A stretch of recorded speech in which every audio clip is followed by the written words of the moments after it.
Au chapitre 27 du livre des Actes, Luc a inséré plusieurs détails d'un voyage en bateau qui a conduit Paul à Rome, sa destination finale. Le voyage était lent et plein de dangers. Luc raconte le moment où le bateau a affronté une terrible tempête où chacun a eu peur pour sa vie. Mais à l'intérieur du bateau, il y avait un homme de Dieu qui a apaisé l'ambiance avec la certitude de la protection divine. À partir du verset 21, nous lisons. On n'avait pas mangé depuis longtemps. Alors Paul, se tenant au milieu d'eux, leur dit « Ô hommes, il fallait m'écouter et ne pas partir de Crète afin d'éviter ce péril et ce dommage. Maintenant je vous exhorte à prendre courage car aucun de vous ne périra, et il n'y aura de perte que celle du navire. Un ange de Dieu à qui j'appartiens et que je sers m'est apparu cette nuit, et m'a dit « Paul, ne crains point. Il faut que tu comparaisses devant César et voici Dieu t'a donné tous ceux qui naviguent avec toi.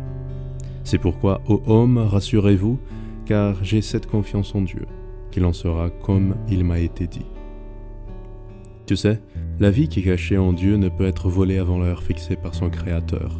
Quand la vie humaine est en phase avec l'horloge divine, aucun pouvoir ne peut la retarder ou l'avancer. Il n'y a pas d'erreur dans le chronomètre de Dieu. Et dans le cas de Paul, son voyage devrait se terminer à Rome, donc rien ne pouvait l'empêcher d'y arriver.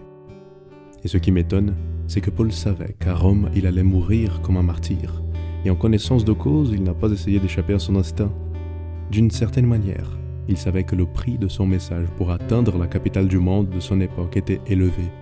Et il était prêt à payer.